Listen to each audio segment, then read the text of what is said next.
What if I told you that you are not merely flesh and bone, not simply a bundle of thoughts and emotions walking the earth? What if, hidden within you, there existed a forgotten technology of the soul, a radiant chariot capable of transcending time, space, and the confines of the ego? This is not a fantasy. This is the Merkaba. And though it may sound ancient and distant, it is, in truth, the deepest part of you, waiting to be remembered. The Merkaba is not a symbol you see with the eyes. It is a symbol that sees you from within. It is the mirror of your divine potential, encoded in the geometric language of the cosmos. It does not belong to one religion or one era. It belongs to the soul's eternal yearning to return home. Throughout my life, I studied myths, dreams, and archetypes, the recurring patterns through which the unconscious speaks. And I came to understand that the soul is not linear, it is multidimensional. The Merkaba is a manifestation of that multidimensionality, a sacred vehicle not of metal or fire, but of light, spirit, and body aligned. In ancient Egyptian language, Mer meant light, Kai meant spirit, and Ba meant body. But this triad is not just linguistic, it is psychological. The light is awareness, the spirit is the vital force, and the body is the vessel. To awaken the Merkaba is to harmonize these three, to bring them into sacred union. This union is not a passive concept. It is an active transformation of consciousness. In the depths of meditation, in the silence between breaths, in the visions that emerge unbidden in dreams, the Merkaba reveals itself. It spins not in the sky, but in the inner sanctum of the psyche. The chariot of fire seen by the prophet Ezekiel, wheels within wheels, beings of radiant energy. This too is a vision of the Merkaba, not literal but symbolic, not describing a place but a state of being, a state where the ego dissolves and the self, the archetype of wholeness, takes the lead. In my analytic practice, I encountered patients who, without knowing it, dreamt of this very symbol, a star of light appearing in the chest, a spinning field of sacred geometry, a feeling of ascending, not away from life, but into the truth of it. These are not mere fantasies. They are the soul remembering itself. The Merkaba is that memory. It is the code hidden in your bones, in your blood, in your breath. It is the divine pattern that awakens when the opposites unite. The masculine and feminine, the inner and outer, the earthly and celestial. It is you seen through the eyes of eternity. To speak of the Merkaba, then, is not to teach, but to initiate.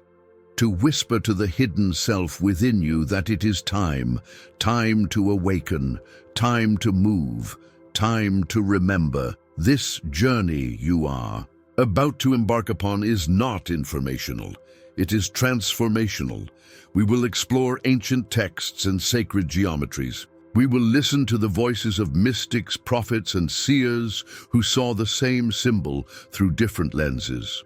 And through their vision, we will touch something universal, the soul's longing for light. But more than that, we will ask the real question: what is your Merkaba? Where does it live in you? How can you activate it, not to escape this world, but to finally be in it, as the divine being you truly are? This is not just knowledge, this is remembrance. This is not just a symbol, this is your spiritual anatomy. And this is not just a video, it is an invitation. So I ask you, not as a psychologist, but as a fellow seeker, are you ready to enter the chariot? Are you ready to step into your own sacred geometry, your own archetype of ascension? Then let us begin. In the beginning, there was no name, only the symbol, a vision, a presence, a memory of movement between worlds. Long before the Merkaba became a word in spiritual circles, it was a mystery felt in the silence of the temples, the deserts, and the inner sanctums of the human psyche. And yet, to understand the power it holds, we must begin with its name, not to reduce it, but to reveal it. The word Merkaba is said to be composed of three ancient roots: Mer, light; Ka, spirit; Ba, body. Together, they describe not an object, but a function, the function of the soul clothed in light. Capable of transcending form, the Egyptians were among the first to whisper this truth. In their mystical language, Ka referred to the vital essence, the spark that animated flesh. Ba was the soul's individuality, the aspect that could travel, dream, and survive death. And Mer was not a simple light, but divine illumination, the unifying force between the two. This triad is a mirror of the psychic structure. The Ka, as the life force, corresponds to the instinctual drives. The Bai, as the soul's unique character, is akin to the ego and persona. But the Mer, that is the self, the central archetype of unity, the part of us connected to the divine blueprint. In the Egyptian vision, when the soul attains harmony, when its dualities are balanced and the heart is light, the Ka and Ba merge within the Mer and the individual ascends. This is not metaphor. This is the language of symbols. It is the language of the unconscious, revealing the journey toward wholeness through the image of a vehicle, a light body that can rise beyond this world. But Egypt is not alone in this. In Hebrew mysticism, we find a parallel. The word Merkaba, meaning chariot, appears in the vision of the prophet Ezekiel. He saw wheels within wheels, living creatures full of eyes and light, and a radiant throne above it all. This vision has long puzzled scholars, but to the mystics, it was a clear message. The soul has a vehicle, and through purification, devotion, and inner seeing, one can ride this chariot, not away from life, but deeper into its mystery. The Merkaba mystics of ancient Judaism developed techniques of meditation, breath, and sacred language to ascend through the heavens. They spoke of veils and realms, of beings of fire and chambers of light. But again, these were not places. They were states of consciousness. They were symbolic journeys through the layers of the psyche, culminating in union with the divine self, what I called the imago Dei, the image of God within. And what do we see here? In both Egypt and Israel, in vastly different cultures and languages, the same symbolic function, a vehicle of light that carries the soul beyond its limitations. This is not coincidence. This is the work of the collective unconscious, the great sea of archetypes that all human beings draw from, regardless of time or culture. Even in India, we find this symbol. The celestial chariots of the gods in the Vedas, the Vimanas that traverse worlds, these are not technologies of metal, but metaphors of transcendence. In Tibet, the rainbow body. In Christianity, the transfiguration and the ascension. In shamanic traditions, the flight of the soul. All these are faces of the same archetype, the light body, the chariot of the soul. Why does this symbol return again and again in different guises? Because it is not taught, it is remembered. It emerges from the depths of the psyche like a dream, unexpected, powerful, transformative. The Merkaba is the dream of the soul that knows it was never meant to remain earthbound. It is the ache within us for the stars. It is the whisper that says, "You are more than this." I have seen patients haunted by dreams of flying, of spinning stars, of luminous vehicles lifting them into the sky. They would speak of these dreams with awe, fear, or longing, but always with a sense that something profound had been touched. I did not dismiss these as fantasy. I knew they were symbolic initiations.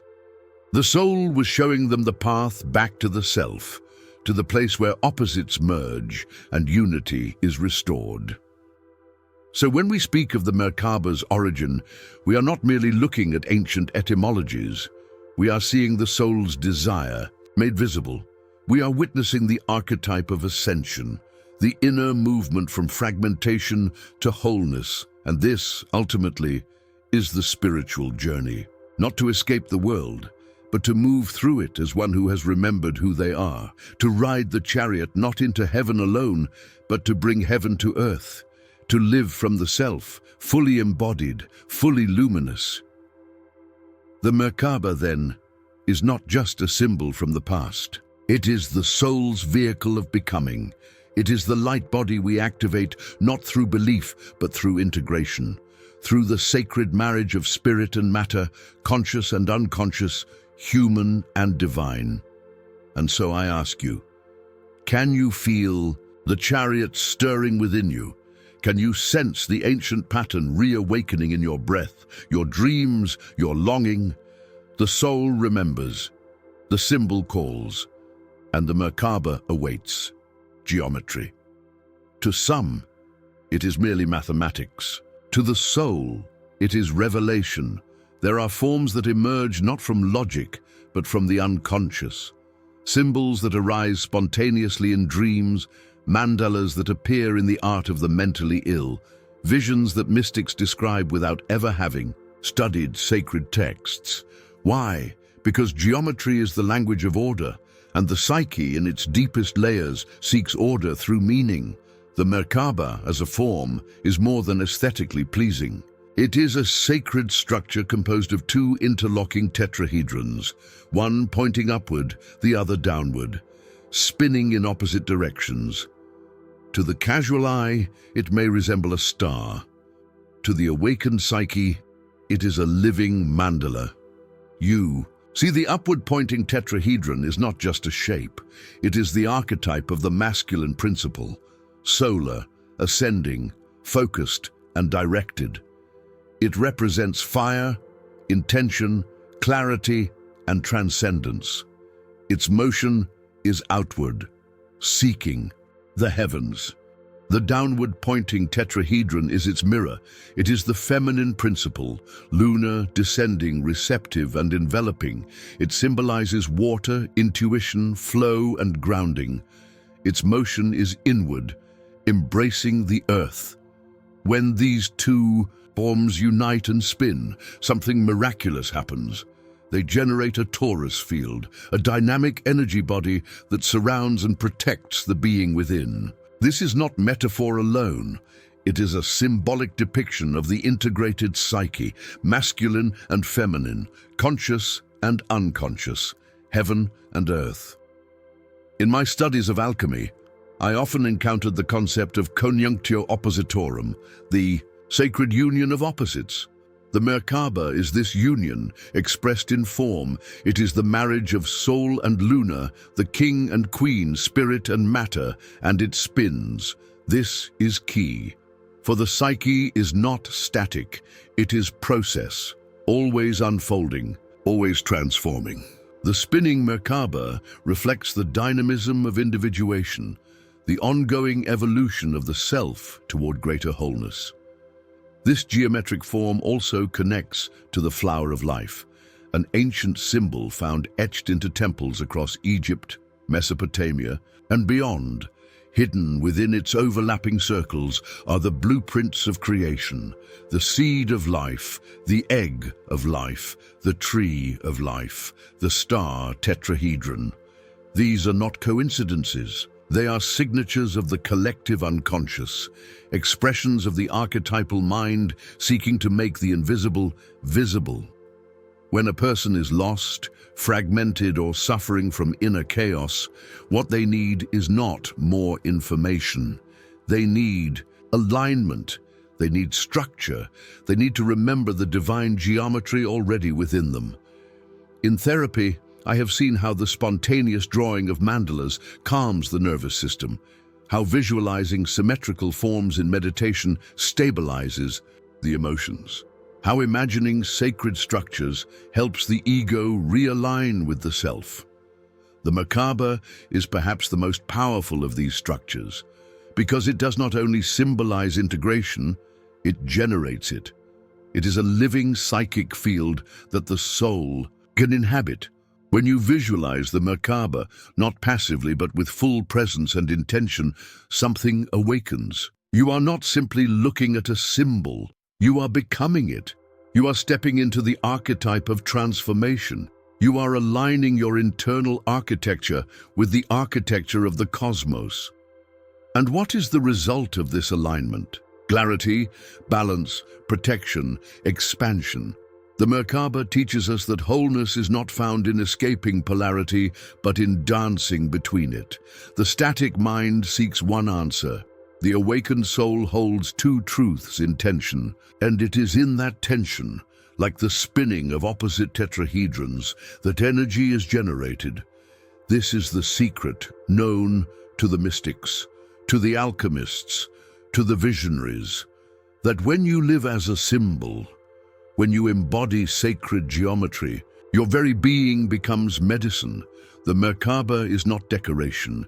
It is design, the divine design that underlies not just galaxies and cells, but also the movements of your own becoming. So I ask you now, not as a scientist, but as a soul, can you see the structure forming within you? Can you feel the balance of fire and water, earth and air, rising and falling, spiraling into wholeness? Then you are not far. You are remembering the architecture of your psyche, and the Merkaba, your sacred vehicle, is beginning to move. The deeper we travel into the psyche, the more we find that the symbols we call personal are anything but. They are not yours or mine, they are ours.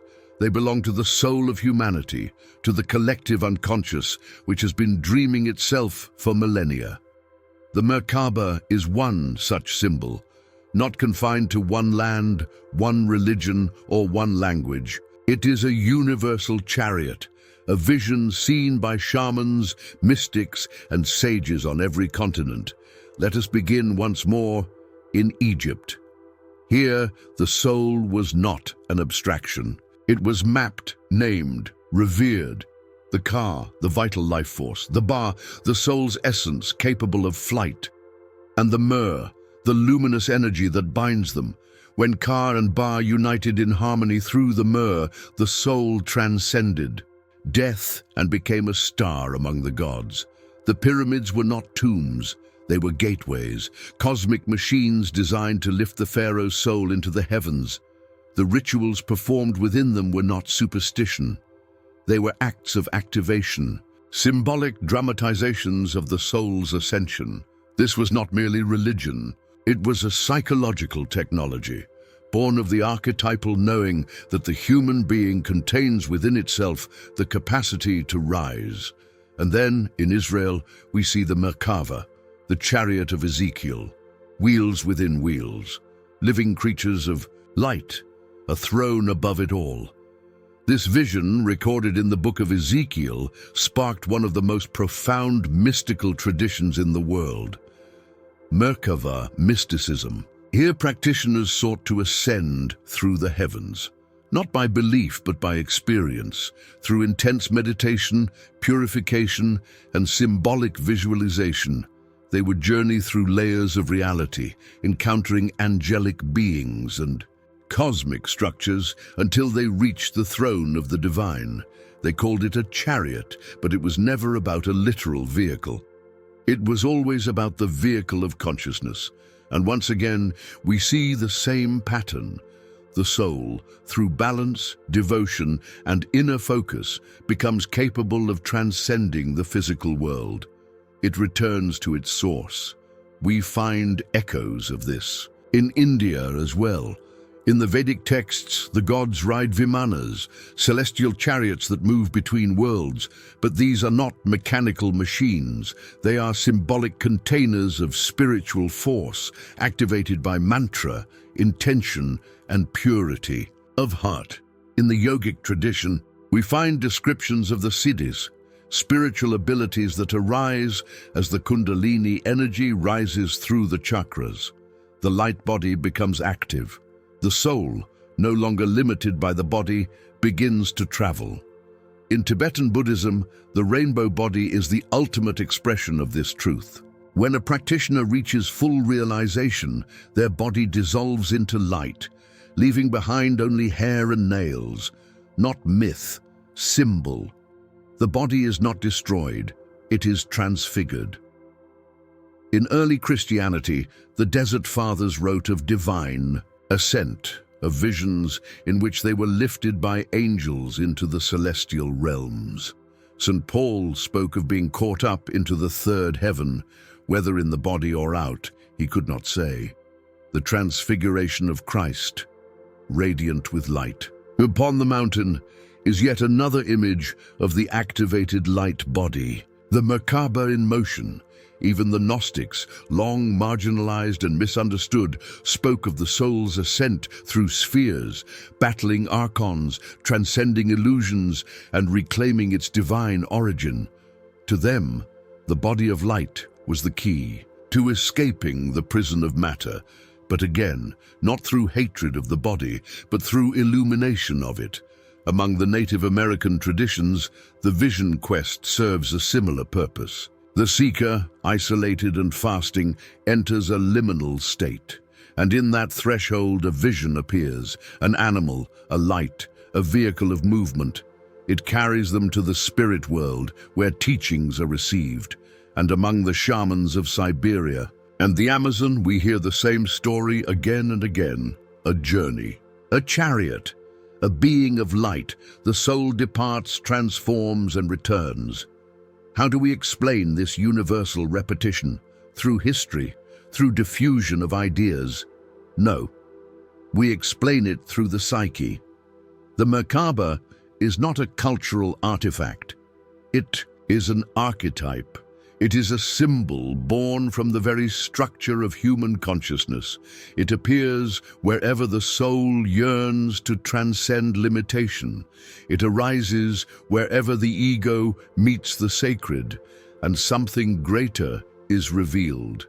It is the archetype of ascension, and it lives in every culture because it lives in every soul. This is why it matters, not because it is ancient, but because it is eternal. It is the soul remembering itself. It is the divine blueprint awakening from within. You do not need to become Egyptian or Hebrew, Vedic or Christian, shaman or monk. You need only become yourself. And in doing so, you will find that the Merkaba, the chariot of light, is already spinning within you. We must now move from symbol to sensation, from theory to experience. For the Merkaba is not merely an ancient image, nor a sacred word to recite.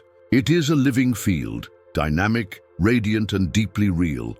In the language of depth psychology, we might say the Merkaba is an activated archetype. But in spiritual terms, it is something far more intimate. It is your light body, the field of energy that surrounds and infuses your physical form when your soul begins to awaken. This field is not visible to the ordinary eye. It is felt as a vibration, a spinning, a heat, a presence. It surrounds the body like a sphere, expanding and contracting based on your state of consciousness. And at its core, the Merkaba is composed of two interlocking tetrahedrons, spinning in opposite directions. This motion is not arbitrary. It reflects a sacred polarity, the union of the masculine and feminine within. It is symbolic movement, echoing the dance of yin and yang, Shiva and Shakti, Logos and Eros. When this field is dormant, the soul feels disconnected, scattered, vulnerable. But when the Merkaba is active, there is coherence. The parts of the psyche begin to harmonize. The inner chaos gives way to inner order. In my work with the unconscious, I came to see that healing is not simply about removing symptoms. It is about restoring alignment with the self, the divine center that knows what we truly are. The Merkaba is a symbol of this alignment, experienced not in the mind alone, but in the energy body. Mystics throughout history have described states of expanded awareness where their physical form seemed to dissolve. They spoke of traveling through realms of light, receiving visions, and returning with knowledge beyond time. In these moments, they were not hallucinating. They were entering the Merkaba.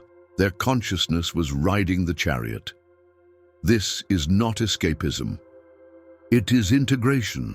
It is the recognition that your true self is not limited to this body, this identity, this life. Some traditions speak of the Akashic records, a field of infinite memory where every thought, emotion, and event is stored. When the Merkaba is activated, one can access this field, not through effort but through resonance. You become in tune with the great cosmic mind. But more than a tool of knowledge, the Merkaba is also a shield. It is a protective field that filters out distortion, negativity, and psychic intrusion. It holds the soul in a space of light, keeping it connected to Source even amidst the chaos of the world. In therapeutic terms, this is the containment function of the self. The activated psyche naturally defends itself from fragmentation. It maintains integrity, and this integrity becomes the foundation for transformation. One of the most profound gifts of the Merkaba is its ability to unify opposites. Within its spinning geometry, the masculine and feminine do not compete. They dance. Thought and emotion, structure and flow, action and rest, all are held in dynamic equilibrium. This is what true spiritual movement requires. Not denial of polarity, but sacred balance. The ego may wish to rise above, to transcend, to escape suffering. But the soul knows that real ascension comes not through flight, but through full presence. The Merkaba teaches this. It spins because it includes. It ascends because it is grounded. It protects because it opens. You do not need to be a mystic to feel this. You only need to be aware. With breath, with visualization, with clear intention, you can begin to sense this field around you. You can learn to step into it, not as an escape, but as a return to your most luminous self. In alchemy, there is a term, circumambulatio, the act of circling around a sacred center. This is the motion of the Merkaba. It does not rush, it orbits. It spins gently around your essence, calling all lost parts home. This is the chariot, not of escape, but of return. And so I ask you now, can you feel it? This field of light, this presence of balance, this vehicle waiting for your awareness. The Merkaba is not coming. It is already here. It lives in the space between your breaths, in the silence behind your thoughts. And when you step into it, you do not rise above life. You rise into it. The Merkaba as a symbol is powerful. But as an experience, it is transformative. To know of it intellectually is to stand outside the temple. To activate it, to step into its light, is to walk across the threshold into your soul's sanctuary. But how is this done? How does one awaken a field of energy so ancient, so sacred, and yet so intimately personal? The answer is not in complexity. It is in intention. The journey begins with stillness. All great symbols reveal themselves when the surface of the mind becomes calm. You must become the silent witness, not the thinker, but the observer of thought. This stillness is the doorway, and from this space, the first key is grounding. The Merkaba does not activate in abstraction. It begins in the body, rooted, connected, stable. Feel your feet on the earth. Feel your breath moving through your chest. This anchoring is not mundane. It is sacred, for only the rooted can rise.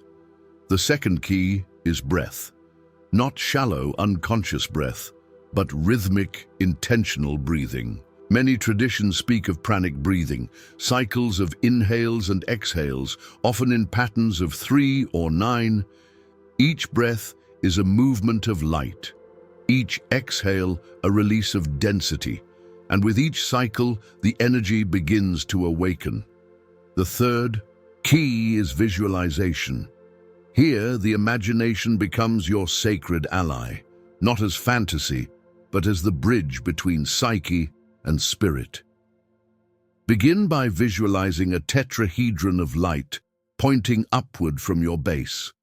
Fiery, solar, active. This is the masculine principle. Then visualize a second tetrahedron pointing downward. Cool, lunar, receptive. This is the feminine principle. Let them spin. One clockwise, the other counterclockwise. Slowly at first, then faster, until they form a radiant star of light around your body. This is not a game. It is a ritual, a symbolic act of balance and awakening.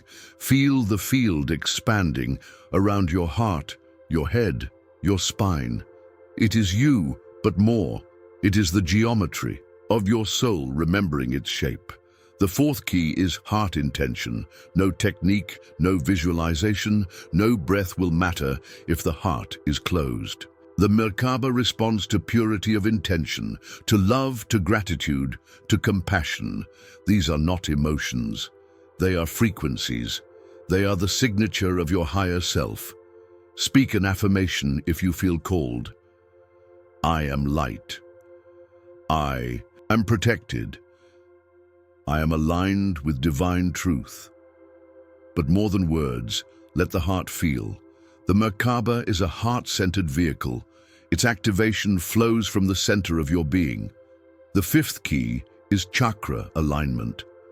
As the Merkaba spins, it naturally harmonizes your energy centers. But you may assist this process through focused attention.